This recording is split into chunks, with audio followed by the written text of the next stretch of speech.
Hey everybody, Karen from Ancestral Guides. I hope you're doing well today. So this is a list of community questions that we're going to ask the Lead Team Collective that came out of part one of our video that I did on the Akashic Records. All right. I don't think there's a lot of Akashic Records specific questions. So this is more like deeper. So that conversation about the Akashic Records brought up deeper questions about reality and kind of our soul work here. Okay. And that tends to be what a lot of the questions are. So we've got 5 or 6 categories: the dimensional shift in consciousness, personal evolution, body and elements, relationship, duality, planetary life, ancestor, soul lineage, and records, which I find really fascinating. And then guidance and spiritual mechanics are some of the that's just basically the way AI labeled those categories. Doesn't sound that interesting, but your questions are going to be way better than those category labels. And yes, I could pause right now and redo those category labels, but I'm not going to, so that you can see, this is just the way life is. Okay, so yeah, so let's take a look. I will go ahead and say the prayer, and then we'll get started on your questions. If you're wondering about that first conversation we had, I will post that video right here at the end of this one so that it pops up for you. All right. About the Akashic Records. If you're like, I didn't know what the Akashic Records were prior to like 8 months ago. So if you don't, no problem at all.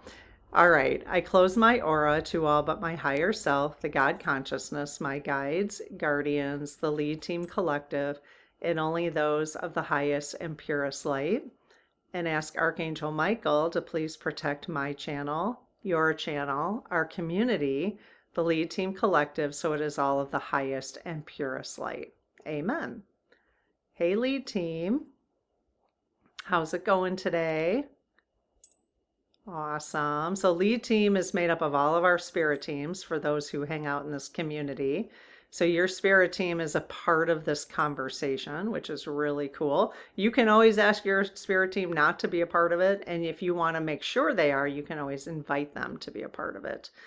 So, okay, Lead Team. So we've got a bunch of questions here that kind of came up regarding kind of our reality right now and our soul, purpose, our soul purpose, and based on what we originally learned about the Akashic Records. Is there anything in nope, they're already saying no. I always ask them, like, is there anything that's not in our best interest? They'll just refrain from answering if that's the case. Yeah, every once in a while they don't answer. And I'm like, okay. They don't want to know. They don't want us to know. All right, or they want us to figure it out, that type of thing. Okay, let's get started. Number 1, is our consciousness capable of maintaining an active, full life in this dimension while traveling to another? Oh, wow. Yes. Yes, because that's something you're doing when you're accessing the Akashic Records, right? Well, at least, yeah. Kind of. Yes. Wow. Cool question. Is dimensional travel experienced primarily as a brief visitation or observation by our spirit? Yes. So a brief visitation or an observation? Yes. Can we permanently stay there in our human form? No. I know that's obvious, but okay. If we decide to permanently stay there, then our human form passes away, right? Our human body, our avatar dies or, ends basically. Yes. Okay. Will an individual know the precise moment they shift fully into 5D consciousness? No. So this is a process. Yes. Is it a process? Because this is what's happening to me right now. Is it a process of continuing to be aware? So first we have to be aware of what 3D is and when I feel like I'm in 3D and when I'm in 5D. Yes. And the more I'm aware, the more I can choose to put my energy, my time, my awareness into only things that are 5D. Is that correct? Yes. Or I could choose to put it into 3D. Yes. Okay. So there's not one precise moment that we will shift. They're saying yes. So there's not one precise moment. Okay. Is it possible to be operating from a 5D state, but still mistakenly believe one is still in 3D? Yes. I guess it's all perception, right? It's all a matter of like, well, this is 3D, isn't it? I'm feeling good, but this is 3D. Yes, they're saying yes. Has humanity collectively gone through a similar planetary shift or dimensional shift in the past? Yes. Yes, it has. Is that like in it when Atlantis was here and when Atlantis, quote unquote, fell? Yes, that was a planetary or collective shift. Yes. Is the current dimensional shift a unique, unprecedented event in Earth's history? No, it is not. So, are most of us who are here going through this shift now? Have we been through previous shifts on Earth? Yes. And are we here now is most of our role here, those who are aware of this anyways, is our role primarily to assist in the shift? Yes. Or is it also just to experience the shift? Yes.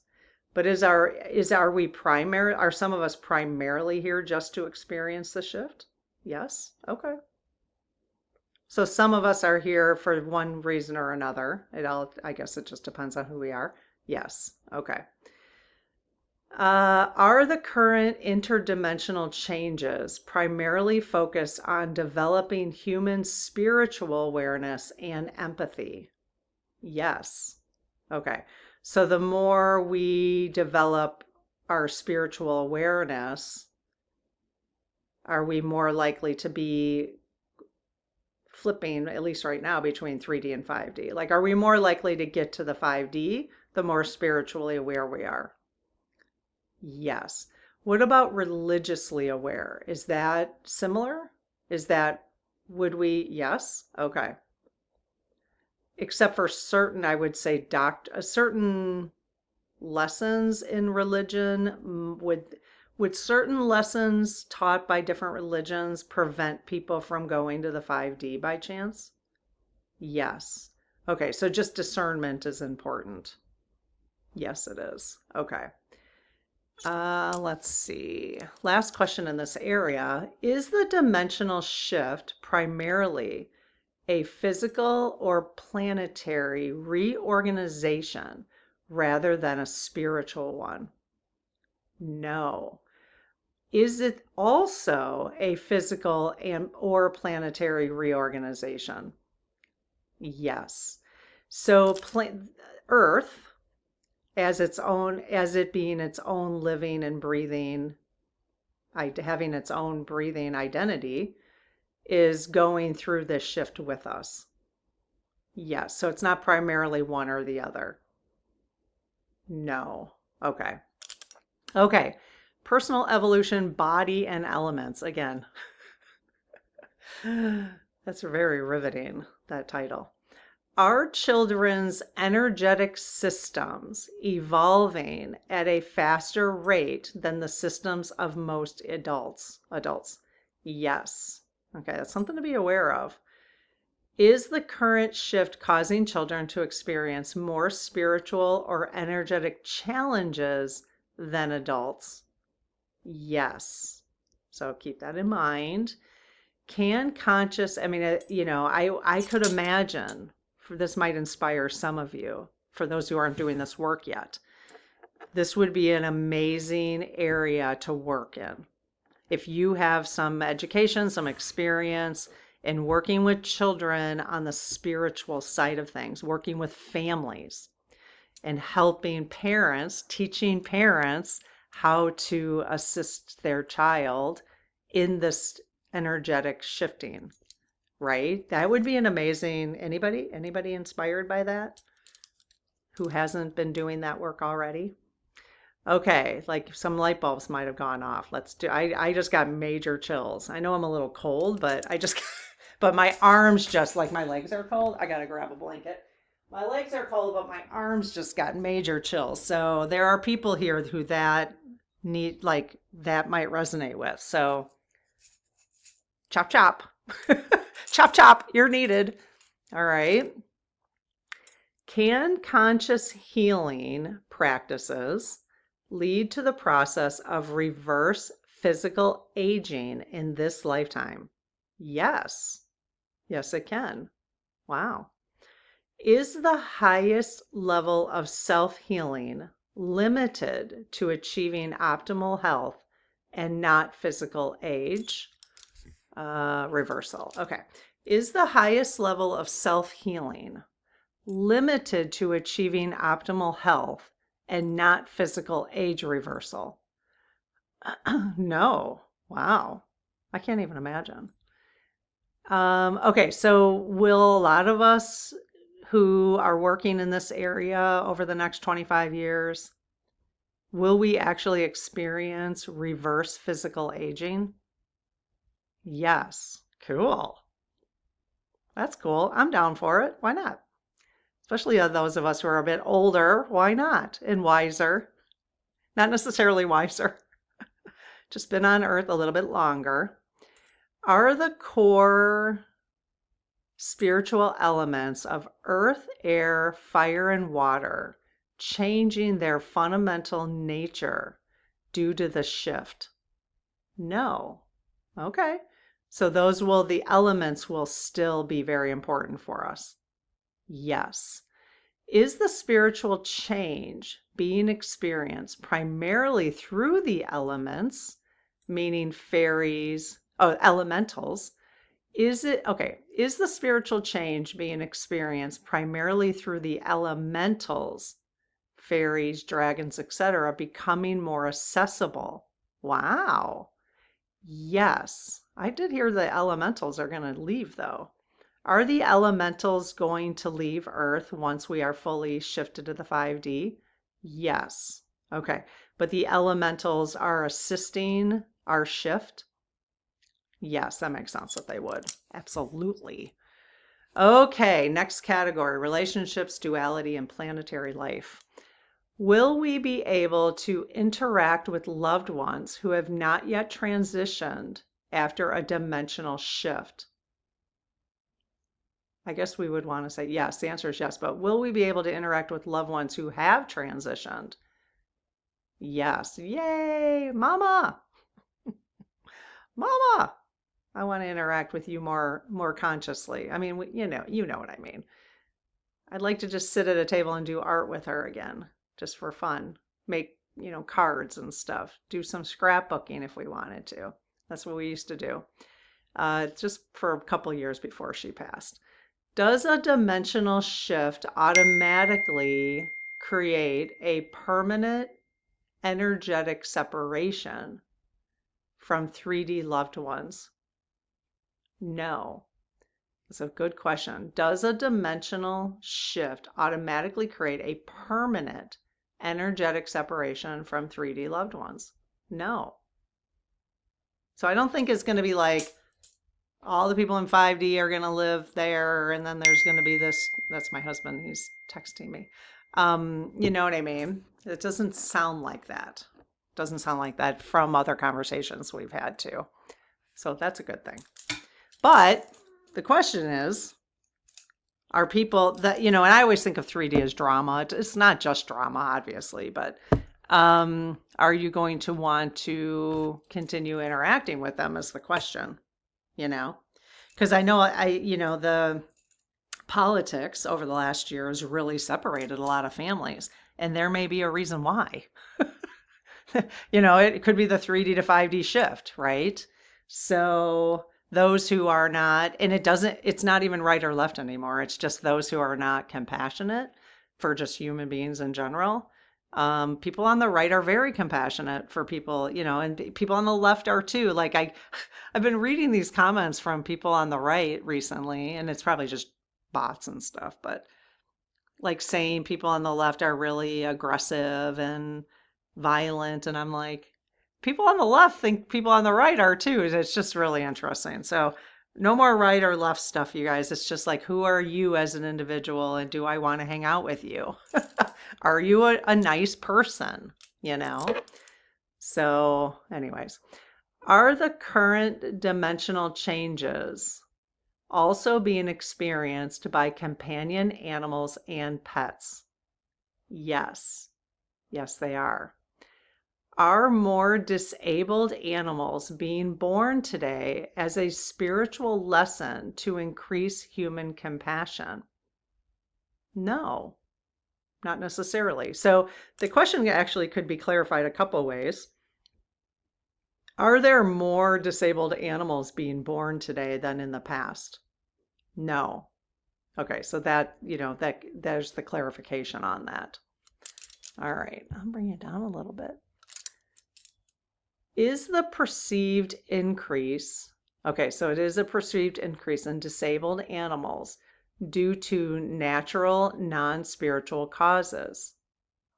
No. So the question is, so whoever is asking this, they've come into your awareness, obviously.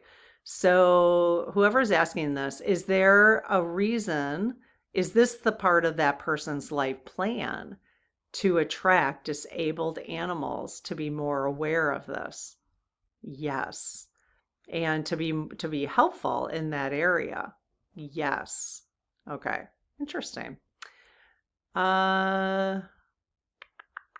Does donating to organizations that help starving people keep us locked in a state of duality? Yes. Boy, oh boy, I get challenged in this area. I especially get challenged in this area when have been organizations that gotten busted for not putting the money where they were supposed to. Yes. So now I don't donate money, I donate supplies, that sort of thing. Okay, but that's interesting. Keeping us in a state of duality. The answer is yes. We got to grapple with that a while. Does compassionate action towards those who are suffering on earth help a soul transcend duality? No. Okay. Is compassionate action something we should be doing if we feel very motivated to do it? Yes. If we don't feel motivated to take compassionate action, should we act on it anyways? No. So if we act on it, when we don't feel motivated to act on something, is that when we could cause issues with the flow of the universe type of thing? Yes. Okay. Keep that in mind, especially when we judge others and expect them to want to have the same experience, or how come you don't want to feed the hungry or whatever. Let people do what inspires them. Okay. Because I think so we do cut the flow of the universe when we expect people to do something that's against their alignment. Is that correct? Yes. Okay. I think that's like I just feel like right now that is like the biggest message. I said it in the last video I just did. I just feel like that's the biggest message for me right now and for everybody, especially with just the expectations we have of people around us, to live the alignment we have, to live the nudges we're getting on our shoulders, that we expect them to get the same nudges, right? But they don't. So our goal for each other is to nurture each other's spiritual nudges, nurture each other's intuition. Littles, old people, I mean, it doesn't matter what age. It doesn't matter, It is probably our biggest I mean, I know is it one of humans' biggest challenges? Yes. To see the world from everybody, like everybody else has different perspectives, and to see it from that, yes. And not be judgmental, like that critical brain, that ego, yes. Okay, ancestors, soul lineage, and records. Is it possible for one person's higher self to be actively involved in multiple simultaneous earthly lives? Yes. Yes, it is. I think I asked this before. Is it possible to have more than 10 lives as a higher self? Yes. So we can have as many as we want? Yes. Is it likely to have more than 10 lives on Earth at the same time? No. Is it likely to have 10 lives anywhere in the galaxy? Oh, yes. Okay. So not on Earth. It's not likely to have more than 10 on Earth. No. Okay. Do feelings of deja vu originate from forgotten memories of our own past lives? Wow, yes. Yes. So bizarre. It is so bizarre. It doesn't happen too often, right? But it's bizarre when it does. Are all members of a family's ancestral line also players within the same core soul group? Yes. Are all players in a family's ancestral line only based on blood, like blood related? No, we just read this in the Spirit Circle actually yesterday. This is part of the book we're in, How to Read the Akashic Records, about how just consciousness alone or being a part of a soul group, whether you are blood related or not. Yes, which actually makes sense to me because I feel so anyone who is in my life right now, even people in this community who are, who have been just, we're all hanging out together for a while. Is it likely we're a part of the same soul group? Yes. Okay. Okay. So we're not blood related, right? Yeah. Are all members, okay, we answered that one. Do different ancestral guides or protectors take turns watching over their living descendants? Yes. But again, this is not blood related necessarily. No, it's not blood related. Is it sometimes blood related? Obviously, yes, because our spirit guides, so our spirit, anyone who is a spirit guide in the other realm has had an earthly experience, correct? Yes. So is my higher self having a spirit guide experience? Yes. So my higher self is a spirit guide for another human being? Yes. Is my higher self my own spirit guides? No. But my higher self is part of my spiritual team, right? Yes.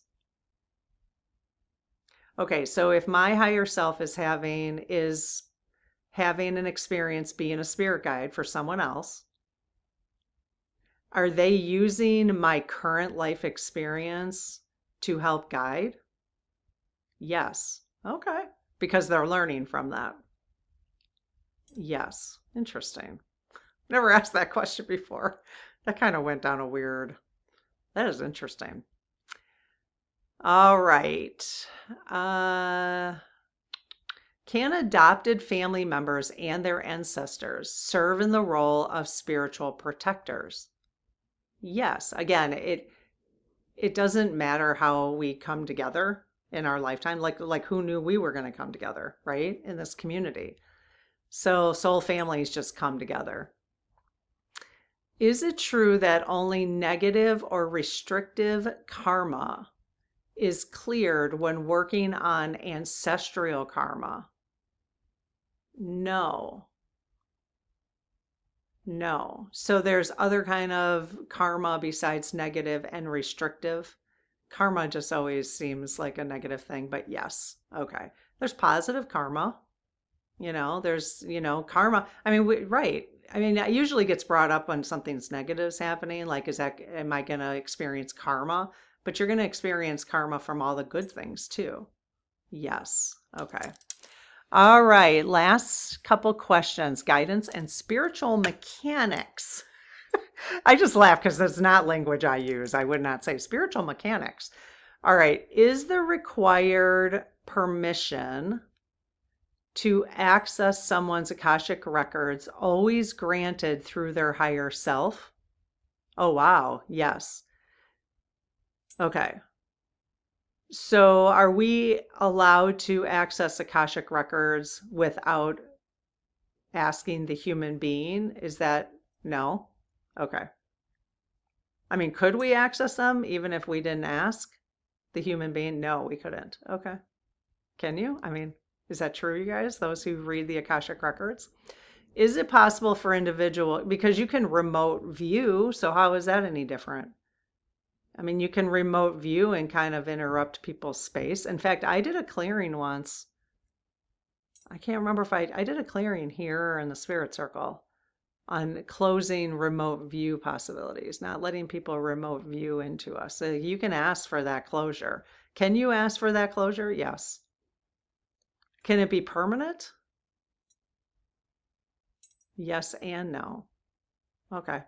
So anyways, I mean, people, not to be a conspiracy theorist, but my understanding is, CIA, FBI, other countries, all that, they know how to remote view. They hire people because they've been taught to do it. Yes. So there's that.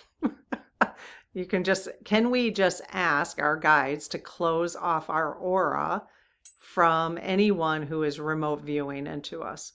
Yes. All right. We'll close off my aura from anyone who wants to remote view. Thank you. Okay. Is it possible for individuals to attempt to access the Akashic records for negative or self-serving reasons? So yes, it is, but I'm going to change this. So it is possible, that's the word in here. So are individuals able to access the Akashic records? They went right to no, for negative or self-serving reasons. No. So if they think they are, maybe they're accessing something that's not accurate. Would that be true? Oh, yes. Okay. So even if they think they are, okay. Is an unanswered or unmanifested request to spirit guides a clear sign that the outcome is not aligned with our highest good? Oh, yes. Yes. Because would you say it's not a part of our path, our dharma, our purpose? At least at that time? Yes. Does it mean it won't be for our entire lifetime? No. So you can always try again. Always try again. You got to feel into it. Does it feel right is the question. Does it feel right? That's why I mentioned in a previous video, I had the hardest time with the law of attraction that Esther Hicks taught. I found it interesting, but I had the hardest time because every time I would start implementing, she's got all these little strategies and books and whatever. Anytime I started implementing, it just felt really manipulative to me. And my energy would go the opposite of what I wanted it to every single time. I just could not, or I would feel like part of the structure didn't feel right to me, or I couldn't handle part of the structure's activities. Yeah, is really interesting. So I thought, nope, this isn't right for me. These